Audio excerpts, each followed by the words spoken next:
मंच पर उपस्थित भारत सरकार के उद्योग और वाणिज्य मंत्री श्रीमान पीयूष गोयल जी, सहकारिता मंत्रालय में मेरे साथी मोदी जी की मंत्रिपरिषद के सदस्य श्री वीएल वर्मा जी, भारतीय राष्ट्रीय सहकारी संघ के अध्यक्ष श्री दिलीप संघानी जी, सचिव सहकारिता Shri Gyanesh Kumar ji, chief executive officer जेएमके श्री प्रशांत कुमार जी, अपर सचिव सहकारिता मंत्रालय श्री विजय कुमार जी, आज यहां पर उपस्थित सारी बड़ी बड़ी सहकारी समितियों के चेयरमैन, मैनेजिंग डायरेक्टर और ऑनलाइन कई सारी सहकारी समितियों से जुड़े हुए सभी सहकारिता क्षेत्र के मेरे प्यारे भाइयों और बहनों, आज का दिन भारत के इतिहास में बहुत महत्वपूर्ण दिन है, क्योंकि 9 अगस्त के दिन ही गांधी जी ने एक नारा दिया था जो अंत में भारत की आजादी का कारण बना। 9 अगस्त के दिन ही गांधी जी ने कहा था, अंग्रेज भारत छोड़ो। क्विट इंडिया मूवमेंट की शुरुआत 9 अगस्त से हुई थी, जिसने अंग्रेजी सल्तनत की नींवें हिलाकर रख दी थी और अंततोगत्वा 15 अगस्त 1947 के दिन भारत को आजादी मिली। तो 75 साल हो गए वो दिन को, और आज भी मेरे जैसे कई लोग जो इतिहास को जानते हैं उनको मालूम है कि 9 अगस्त का दिन ये भारत के इतिहास में कितने मायने रखता है। गांधी जी ने जो आह्वान किया था, वो आह्वान का परिणाम ये था कि उस वक्त 30 करोड़ भारतीय एक साथ देश की स्वतंत्रता के लिए एक मंच पर आए, एक विचार के साथ आए, एक आंदोलन में जुड़े और ऐसा द्रुत गति से आंदोलन फैला कि अंत में अंग्रेजों को जाना पड़ा। और आज आजादी के अमृत महोत्सव के वर्ष के 9 अगस्त के दिन एक महत्वपूर्ण काम हो रहा है कि देश भर की सभी सहकारी समितियों के लिए जैम के दरवाजे खुले हो रहे हैं। पीयूष भाई, आपने जैम से खरीदी के लिए तो सहकारी समितियों के दरवाजे खुले ही है, मगर आप एक बात कहना भूल गए कि सबसे कम रजिस्ट्रेशन सप्लायर नाते अगर किसी का है जैम पर तो कोऑपरेटिव सोसाइटीज का है। मैं कहना चाहता हूं 9 अगस्त का दिन बहुत अच्छा है, सप्लाई साइड पर भी कोऑपरेटिव सोसाइटी अपना रजिस्ट्रेशन जैम पर करे। हमें भी बाजार बढ़ाना है और सरकार की कई सारी इकाइयां जैम के माध्यम से ही अब खरीदी करती हैं, चाहे राज्य सरकार हो, चाहे केंद्र सरकार हो, चाहे अंडरटेकिंग्स हो, ये सभी इकाइयां जैम के माध्यम से खरीद करती हैं। मैं कोऑपरेटिव सोसाइटीज को आज के दिन ये भी अपील करना चाहता हूं कि अपने आप को जैम पर रजिस्टर करने के लिए तैयार करें। प्रक्रिया है, होनी भी चाहिए और जरूरी भी है, क्योंकि क्वालिटी का भी चिंता करना है, क्षमता का भी चिंता करना है। और दिलीप भाई यहां बैठे हैं, मैं राष्ट्रीय सहकारी संघ को भी अपील करता हूं कि आपका ये काम ही है कि कोऑपरेटिव का मार्केटिंग बढ़े, और कोऑपरेटिव का मार्केटिंग बढ़ाना है तो जैम से अच्छा कोई रास्ता नहीं हो, और जैम को हम अपनाएं। मित्रों, आज जैम के बारे में मैं बाद में बात करता हूं, मगर आज ढेर सारे लोग, ढेर सारी समितियों के कार्यकारिणी के लोग और उनके चेयरमैन ऑनलाइन जुड़े हैं। कई जगह पे पैक्स पर भी पूरी की पूरी समिति आज ऑनलाइन इस कार्यक्रम को देख रही है। मैं सहकारिता के बारे में थोड़ी बात संक्षिप्त में जरूर बताना चाहता हूं मित्रों। मोदी जी ने जो निर्णय किया है सहकारिता मंत्रालय को अलग बनाने का, और मेरा तो सौभाग्य है कि देश के पहले सहकार मंत्री बनने का मौका उन्होंने मुझे दिया है, मगर ये निर्णय कोई सोचे समझे बगैर किया गया निर्णय नहीं है।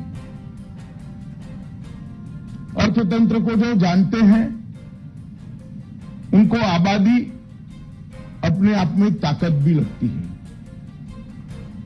और मेरे जैसे जो लोग सोचते हैं वो ज्यादा इस बात को सोचते हैं कि आबादी अर्थतंत्र के लिए ताकत होती है, क्योंकि अंततः आबादी मार्केट भी होती है, मार्केट की एक साइज होती है। भारत की आबादी तो 130 करोड़ थी 2014 तक, परंतु मार्केट 60 करोड़ का ही था, क्योंकि बाकी 70 करोड़ लोगों का खरीद शक्ति ही नहीं था, खरीदने की शक्ति ही नहीं थी। तो आबादी 130 करोड़ होने के बावजूद भी भारत का मार्केट 70 करोड़ तक सीमित था। नरेंद्र मोदी जी ने इस देश के 60 करोड़ लोग ऐसे थे जिनका पूरा समय, दिन का पूरा समय शाम को क्या खाना इसकी चिंता में चला जाता था। ज्यादा से ज्यादा सोचे तो आगे घर बना लेना है, घर में एक गैस की बोतल ला देनी है, घर में बिजली का कनेक्शन ला देना है, स्वास्थ्य की सुविधाओं के लिए चिंता करनी है, घर के अंदर स्वच्छ पीने का पानी लाना है, घर के अंदर शौचालय बनाना है। ये सारी चिंताओं में से ही आजादी के 75 साल तक देश के 60 करोड़ लोग बाहर ही नहीं आए, उनका पीढ़ियां इसी में चली गई। मैं उत्तर प्रदेश में कई गांव में कई लोगों को मिला हूं जो आज प्रधानमंत्री आवास का एक घर मिलने के बाद कहते हैं 12वीं पीढ़ी तो हमें याद है, 12वीं पीढ़ी का संघर्ष हो गया, घर नहीं बना पाए थे भाई, मोदी ने छप्पर दे दिया, आज हमारी 13वीं पीढ़ी ने घर देखा। तो 60 करोड़ लोगों का जो संघर्ष का कारण था मोदी जी ने एक साथ समाप्त कर दिया। इसको बैंक अकाउंट दे दिया, इसको गैस का सिलेंडर दे दिया, घर दे दिया, शौचालय दे दिया, घर में बिजली दे दी, स्वास्थ्य की सुविधाएं दे दी, शुद्ध पीने का पानी दे दिया, और फ्री ऑफ कॉस्ट खाने के लिए अनाज भी दे दिया। आप लोगों को लगेगा कि ठीक है भाई, गरीब कल्याण की दृष्टि से अच्छा ही किया, मगर उसका सहकारिता से क्या मतलब है मित्रों? अब इसके मन में महत्वाकांक्षा है। घर में लाइट आई है, उसको पंखा चाहिए, उसको कूलर चाहिए।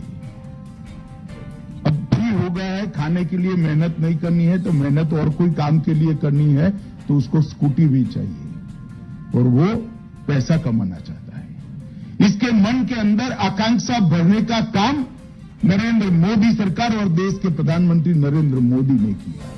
आकांक्षा तो तब होती है जब प्राथमिक जरूरियातें समाप्त हो जाती। पूरा जीवन ही जब प्राथमिक जरूरियातों में समाप्त हो जाता था, आकांक्षा कहां से पैदा होगी? आकांक्षा पैदा हो ही नहीं सकती। इसकी प्राथमिक जरूरियातों को 7 साल में एक साथ नरेंद्र मोदी ने समाप्त कर दिया है। अब उसकी आकांक्षा जगी, उसको कुछ करना है मगर पूंजी नहीं है। पूंजी नहीं है तो वो कैसे कर पाएगा? करने के लिए तो पूंजी चाहिए, मगर पूंजी के बगैर भी कोई कुछ कर सकता है, और वो कोऑपरेटिव के माध्यम से कर सकता है। देश के 60 करोड़ लोगों के पास अगर 5-5 हजार रुपया भी है तो बड़े से बड़ी कोऑपरेटिव वो चला सकते हैं, अच्छे से अच्छी कोऑपरेटिव चला सकते हैं। श्री सोडी यहां बैठे हैं, अमूल उसका उदाहरण है। आज 20 लाख बहनें 60,000 करोड़ के टर्नओवर वाली कोऑपरेटिव को कई सालों से सफलता से चला रहे हैं, मुनाफा भी कमा रहे हैं और अपना जीवन यापन भी कर रहे हैं। मैंने अमूल के कार्यक्रम में एक साल में 1.5 करोड़ रुपए का दूध भरने वाली बहनों को मेरे हाथ से इनाम दिया है। एक महिला 1.5 करोड़ रुपए का दूध डेयरी में भरती है, इसको मैंने इनाम दिया है। मैंने उसके पैर में हवाई चप्पल भी देखा, मगर सफलता से अपनी समिति की वो चलाती है। इसके जैसी कई महिलाओं को साथ में जोड़कर गुणवत्ता युक्त दूध पूरे देश में भरने का काम वो करती है। एक ही मॉडल है जिसमें पूंजी कम है मगर लोग बहुत सारे हैं, तो बड़े से बड़ा काम करते हैं। वो मॉडल कोऑपरेटिव का मॉडल है और कोऑपरेटिव के मॉडल के लिए अपार संभावनाएं अंग्रेजों के शासन में नहीं थी, अपार संभावनाएं कांग्रेस के शासन में नहीं थी, परंतु नरेंद्र मोदी जी ने 60 करोड़ लोगों को, उनकी आकांक्षाओं को जो जीवित किया है, 60 करोड़ लोगों की आकांक्षाओं को पर दिए हैं और उसके बाद वो कुछ करना चाहते हैं, वो कोऑपरेटिव के माध्यम से करना चाहते हैं। अब हमारे पास रॉ मटेरियल तो है, हमारे पास कोऑपरेटिव के साथ जुड़ने वाले लोग हैं। जरूरियात है कोऑपरेटिव क्षेत्र में काम करने वालों ने कोऑपरेटिव का एक्सपेंशन करने का, और इसीलिए मोदी जी ने इस सहकारिता मंत्रालय की स्थापना की। कोऑपरेटिव का एक्सपेंशन करना है तो कई सारा सुधार हमने इस क्षेत्र के अंदर भी करना है। निग्लेक्टेड क्षेत्र रहा है। कोई भी व्यवस्था जो होती है अपने आप में 50 साल में आत्मचिंतन नहीं करती है तो व्यवस्था कालबाह्य हो जाती है, समय उसको खत्म कर देता है।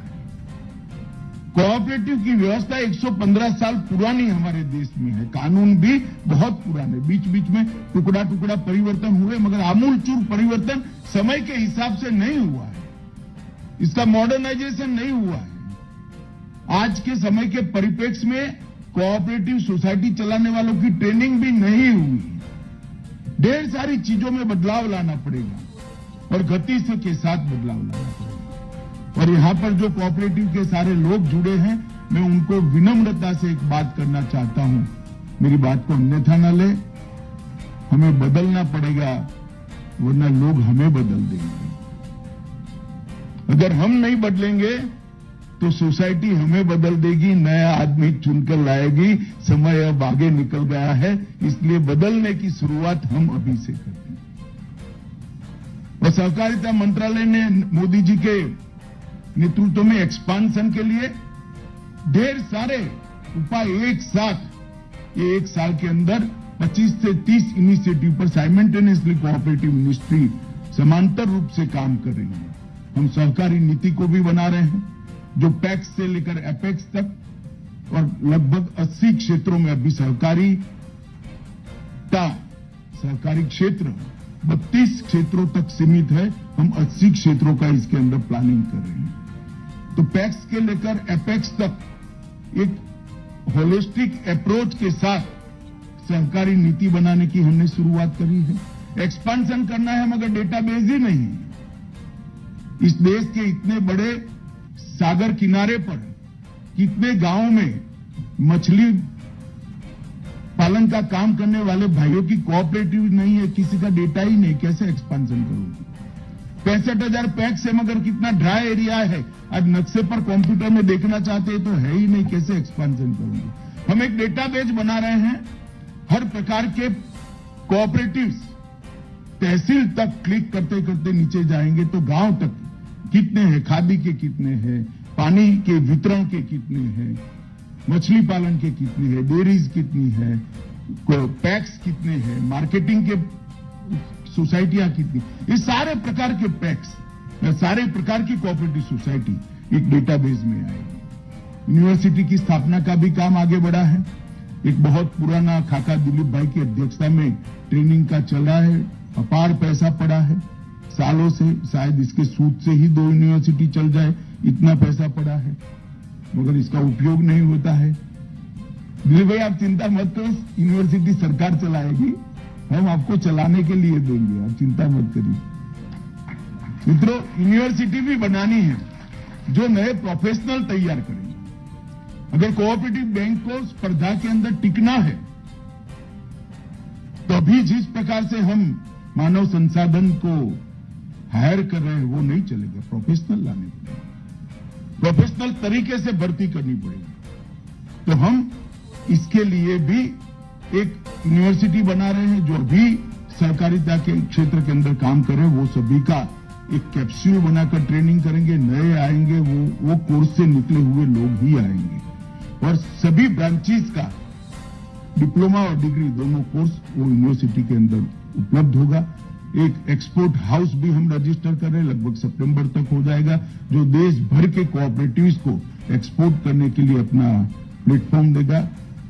यूनिवर्सिटी बनने के बाद राष्ट्रीय सहकारी संघ को साथ में रखकर हम ट्रेनिंग का एक विस्तृत प्रोग्राम बनाएं, और ट्रेनिंग को सहकारिता के कर्मचारियों तक नहीं रखेंगे, सहकारिता के मेंबर तक भी रखेंगे। अगर मेंबर में जागरूकता नहीं है, मेंबर को अपना अधिकार नहीं है, तो सहकारिता की समितियों में जो लोग बैठ जाते हैं उस पर कभी भी चेक नहीं रहता है। मेंबर की जागरूकता सबसे महत्वपूर्ण है। ये सारी चीजें हम सबको भी, मैं भी पैक्स चलाता हूं, मुझे भी परेशानी कर सकती है, मगर पैक्स अच्छे से चलाना है, सहकारिता अच्छे से चलानी है, तो मेंबर्स का जागरूक होना बहुत जरूरी है। मल्टी स्टेट कोऑपरेटिव एक्ट के अंदर भी बहुत आमूलचूल हम परिवर्तन कर रहे हैं। मोदी सरकार ने सारे पैक्स को कंप्यूटराइज करने का निर्णय कर लिया है, और कैबिनेट ने इसकी अनुशंसा भी, अनुमति भी दे दी है, और अब बहुत तेजी के साथ आगे बढ़ रहे हैं। अब तक जितने भी हर्डल्स बैंकिंग क्षेत्र को छोड़कर कोऑपरेटिव के लिए वित्त विभाग में थे, सारे हर्डल हमने 3 माह के अंदर ही समाप्त कर दिए थे। आज देश की कोऑपरेटिव टैक्सेशन के मामले में कंपनी के एक पार है, और 60 साल का अन्याय सहन करने के बाद आज हम एट पार करेंगे। 60 साल से हम ज्यादा टैक्स देते, पहली बार एक ऐतिहासिक निर्णय। प्रचार मेरा स्वभाव नहीं है, मगर आपके सीए ने आपको बता दिया होगा। और मित्रों, मैं आपको इतना जरूर कहना चाहता हूं कि बैंकिंग क्षेत्र में भी थोड़ी कठिन प्रक्रिया है। रिजर्व बैंक के साथ चर्चा चल रहा है, काफी सारी चीजें, काफी सारे मुद्दे प्राइमरी मीटिंग के अंदर ही रिजर्व बैंक ने एक पत्र से ही सिर्फ एक्सेप्ट की है, और एक फाइनल मीटिंग होने के बाद बैंकों को भी एट पार लाने का काम हम कर पाएंगे, इसका मुझे पूरा भरोसा है। आपको जरा भी एक बात आप समझ लीजिएगा कि अब सहकारिता क्षेत्र के साथ दोयम दर्जे का व्यवहार कोई कर नहीं सकता, कोई अन्याय नहीं। परंतु हमने भी बदलने की शुरुआत की, हमने भी पारदर्शिता की दिशा में जाना पड़ेगा, हमने भी अपने आप को तैयार करना पड़ेगा। और अगर जब तक लोगों का विश्वास कोऑपरेटिव पर नहीं बनता है, कोई भी विचार आंदोलन का स्वरूप नहीं लेता, और सहकारिता जब तक आंदोलन नहीं बनती है, 29 करोड़ लोग आज देश के लिए, देश के सहकारिता से जुड़े हैं, और पोटेंशियल है 103 करोड़ लोग जुड़ने का। 29 करोड़ से 103 करोड़ की जो यात्रा है, जो 60 करोड़ लोग हैं, वो 60 करोड़ लोग को कोऑपरेटिव के साथ जोड़ना है, वो काम हमने मोदी जी के नेतृत्व में करना है। मगर इसके लिए जनता का विश्वास अर्जित करना पड़ेगा, और जनता का विश्वास अर्जित करना है तो पारदर्शिता लानी पड़ेगी, और पारदर्शिता लानी है तो 3 क्षेत्र है। एक तो चुनाव पारदर्शी होने चाहिए, इसके अंदर भी हम बदलाव करने चाहेंगे। चुनाव आयोग की तरह की यंत्रणा बनेगी जो चुनाव को पारदर्शी तरीके से कराएगी। बार बार हम ही चुनकर आ जाए, ये व्यवस्था ठीक नहीं है। मुझे भी कहने का अधिकार नहीं है, मैं भी 25 साल से पैक्स का चेयरमैन मैं ही हूं, इस बार बदलने वाले हूं। मगर चुनाव के अंदर ही पारदर्शिता लाना, भर्ती के अंदर, रिक्रूटमेंट्स के अंदर भी पारदर्शिता लाने, इसके रूल्स बनाने का काम भी हम कर रहे हैं। और तीसरा, परचेज के अंदर पारदर्शिता लाना। परचेज के अंदर पारदर्शिता लाने के लिए जैम से अच्छा कोई माध्यम हो नहीं सकता। नरेंद्र मोदी जी ने डीजीएसएनडी का, जो पीयूष भाई कह रहे हैं, ये डायरेक्टरेट को समाप्त कर देश पर बहुत बड़ा उपकार कर एक करप्ट व्यवस्था को समाप्त कर दिया। और इतनी ट्रांसपेरेंट तरीके से व्यवस्था नहीं है, टीचिंग प्रॉब्लम हो सकते हैं, कुछ गड़बड़ियां भी शुरुआत में एडमिनिस्ट्रेटिव प्रकार की आ सकती है, मगर इरादे पर कोई शंका मत करिए। मैं आपको विश्वास दिलाता हूं, आने वाले 5 सालों के बाद ये दुनिया ये मॉडल को देखेगी कि पारदर्शिता से गवर्नमेंट परचेज का मॉडल कैसे हो सकता है। और मित्रों, जिस प्रकार से पीयूष भाई के नेतृत्व में जेम की यात्रा अब तक चली है और मैं भविष्य जो देख रहा हूं, मैं तो बहुत आशान्वित हूं। आज मैं पहले सहकारिता की ही बात करूं, जब पहले पीयूष भाई का गया तब उन्होंने कहा कि भाई ना आ जाएगी, वित्त मंत्रालय करेगा, वो करेगा। एक फर्स्ट रिएक्शन था, मैंने बोला यार आप प्रयास करो। तो उन्होंने कहा आप फोन करें, मैं तो नहीं फोन करूंगा, भी मेरे मंत्रालय का नोट है, उनको मालूम है मैंने साइन किया हुआ है, आप प्रयास करिए, आगे देखिए क्या होता है। और बिल्कुल निर्विरोध पीयूष गोयल जी के परिश्रम से कैबिनेट तक नोट पहुंच गई और मोदी जी ने इसको अनुमति भी दे दी और आज हम सारी सरकारी समितियों को जेम के साथ जोड़ने का काम कर रहे हैं। बहुत बड़ी उपलब्धि है। मुझे भी लगता था कुछ हर्डल आएंगे, कहीं मीटिंग करनी पड़ेगी, कुछ मशक्कत करनी पड़ेगी। निर्णय के बाद इंप्लीमेंटेशन कैसा करना, वो मीटिंग करनी पड़ी पीयूष भाई के साथ कि भाई शुरुआत में 100 करोड़ का टर्नओवर है, ऐसी सहकारी समितियों को लेते हैं, इनका जो एक्सपीरियंस होगा, जो प्रॉब्लम होंगे उसको स्टडी करेंगे, स्टडी कर फिर उसको 50 करोड़ तक ले जाएंगे, फिर पैक्स तक इसको परकोलेट करेंगे। इस प्रकार की व्यवस्था की मीटिंग करनी पड़ी। मगर मित्रों, मुझे कहने के लिए आनंद है कि लगभग जो समितियां जुड़नी चाहिए 100 करोड़ के टर्नओवर से हमने लक्ष्य रखा था, उसमें 589 राज्य सरकार की समितियां थी। आज सुबह तक 289 समितियां उसमें से जुड़ चुकी है। अभी तो शुरुआत आज हो रही है और 54 मल्टी स्टेट कोऑपरेटिव्स थे जो जुड़ सकते थे, उसमें से 54 में से 45 मल्टी स्टेट कोऑपरेटिव जुड़ चुके हैं। तो बहुत बड़ी उपलब्धि है, लोगों का भरोसा भी है। हो सकता है बड़े बड़े कोऑपरेटिव्स को अपना एरिया इसमें एक्सपांड करना पड़ेगा। ढेर सारी चीजें हम खरीदते हैं, अगर हमारी पारदर्शिता पर किसानों का भरोसा बढ़ेगा, हमारी पारदर्शिता पर दूध उत्पादकों का भरोसा बढ़ेगा, तो आप पर भी जो समिति में बैठे हैं उन पर भी बढ़ेगा। और जेम का जो विस्तार हुआ है वो तो अकल्पनीय है।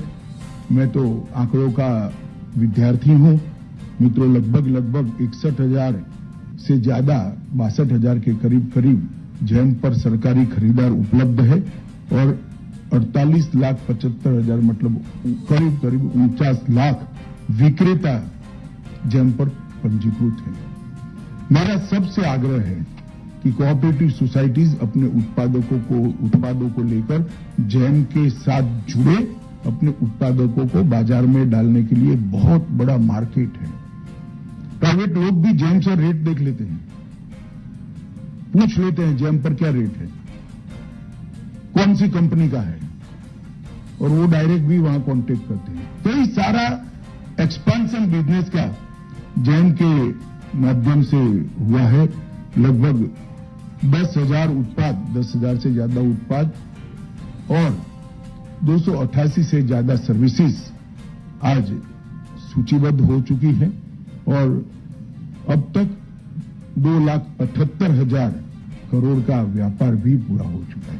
मित्रों, बहुत बड़ी उपलब्धि जेम की है। आज हम इतनी बड़ी दुनिया का एक हिस्सा बनने जा रहे हैं। मैं कार्यक्रम तो मेरा स्वभाव ही नहीं, करने जैसा भी नहीं था, अब हो गया। ये दिलीप भाई मेहनत कर रहे हैं, सब जुड़ ही रहे हैं, पर्चेस चालू भी हो जाएगी। मगर मैंने कार्यक्रम के लिए जब मुझे सहकारिता सचिव ने कहा मैं को पीयूष भाई को जरूर बुलाओ, कार्यक्रम इसलिए करना चाहिए क्योंकि ये बात सबके जहन में जानी चाहिए कि हम कितनी बड़ी व्यवस्था से जुड़ रहे हैं। और सिर्फ खरीदी के लिए न जुड़े, मैं अभी भी आग्रह करना चाहता हूं, बिक्री के लिए भी हम जुड़े। शायद आपको मालूम नहीं है कि सारा गेहूं, सारी दलहन, सारे मसाले सेना और हमारी सीएपीएफ जैम से खरीदते हैं, जहां कोऑपरेटिव है ही नहीं। क्यों नहीं है भाई? आईटीसी अकेली क्यों है? आप क्यों नहीं हो? आपने आना चाहिए, आपसे ही तो आईटीसी ले जाती है। क्यों डायरेक्ट नहीं जाते हो? रेट मिलता है अच्छा, पेमेंट सिक्योर है, सरकार पेमेंट रिजर्व कराने के बाद ही ऑर्डर दे रही है। ढेर सारे चीजें, ये जो फर्टिलाइजर के ठेले उपलब्ध है जैम पर। मुझे भरोसा है कि आप जो परचेज करते हो इससे 15% से कम सस्ते नहीं होंगे। आपकी व्यवस्था में थोड़ा विरोध जरूर आएगा, क्योंकि वहां पर थोड़ा बहुत मोटा सेटिंग वेटिंग होता है, मगर रूथलेसली वो सेटिंग को समाप्त कर देना चाहिए और पारदर्शी व्यवस्था बनानी चाहिए। हमें आगे बढ़ना पड़ेगा और इतना मानकर चलिएगा कि मैंने निर्णय किया है कि हम आगे बढ़ेंगे तो बढ़ना ही है और बढ़ना ही पड़ेगा। आने वाले दिनों में ऑडिट के वर्क के साथ भी ये सारी चीजें जुड़ने वाली हैं, मगर वॉलंटरीली जितना हो जाता है वो अच्छा है। नहीं तो ऑडिटर पूछेगा कि भाई क्यों जैम से परचेज नहीं किया, फिर हम दिक्कत में आएंगे। मैं तो चाहता हूं ऐसे दिन ना आए, वॉलंटरीली हम जुड़ जाए। सस्ता मिल रहा है, क्यों नहीं खरीद करना? और हमें पारदर्शिता लानी पड़ेगी, तभी जनता का विश्वास प्राप्त कर सकेंगे, तभी जाकर हम करेंगे। मुझे पूरा भरोसा है सरकार में जो बचत हुई है मित्रों, 21-22 में लगभग 11,500 करोड़ रुपए की बचत का अनुमान है। 11,500 करोड़। कोऑपरेटिव को छोटा हमारा टर्नओवर नहीं है। इस देश का 30% दूध हम सप्लाई करते हैं, इस देश की 35% चीनी हम सप्लाई करते हैं, इस देश का 21% गेहूं सरकारी समितियां क्रय करती है, इस देश के 22% चावल सहकारी समितियां क्रय करती है, 12% मछली उत्पादन सहकारी समितियों से है। और हाउसिंग कोऑपरेटिव को आप गिन लो तो ये आंकड़ा कहां का कहां पहुंच जाएगा। हाउसिंग कोऑपरेटिव को तो कोई कोऑपरेटिव ही नहीं मानता है। क्यों नहीं मानता है मैं अभी भी समझ ही नहीं पाया हूं। मगर हाउसिंग कोऑपरेटिव ये सिर्फ टैक्सेशन के लिए नहीं है। मैं कोऑपरेटिव सोसाइटी में ही रहता हूं। ये सिर्फ टैक्सेशन के लिए नहीं, ये भावना है। अब तो खैर दिल्ली जैसे बड़े शहरों में चित्र बदल गया है, मगर पहले छोटे छोटे वर्ग के 25 लोग इकट्ठा होकर एक कोऑपरेटिव सोसाइटी बनाकर जमीन खरीदकर अपने अपने घर कंस्ट्रक्ट करते थे, कॉन्ट्रैक्ट देते थे। अभी भी गांवों में वो वृत्ति और प्रवृत्ति हमने आगे बढ़ानी है। मित्रों, बहुत बड़ा दिन है, एक पवित्र दिन है हमारे देश के इतिहास के लिए। आज ही भारत छोड़ो आंदोलन हुआ था, आज ही जैम 6 साल पहले शुरू हुआ था और आज ही के दिन जैम कोऑपरेटिव में शुरू हो रहा है। सभी सहकारिता के साथ जुड़े हुए लोगों को और जैम की टीम को और विशेषकर पीयूष गोयल जी को उनका बहुत बड़ा योगदान है। मैं साच अर्थ में कहता हूं, एक भी कहीं पर भी फॉलोअप नहीं करना पड़ा। हमारा पत्र जाते ही, हमारा प्रस्ताव जाते ही उन्होंने स्वतः ही इसकी गंभीरता समझकर ये परमिशन दिलाने में हमें बहुत बड़ी मदद करी है। तो अंत में पीयूष गोयल जी, उनकी टीम और सहकारी क्षेत्र की पूरी 8 लाख समितियों को बहुत बहुत बधाई देकर मेरी वाणी को विराम देता हूं। वंदे मातरम। भारत माता की जय।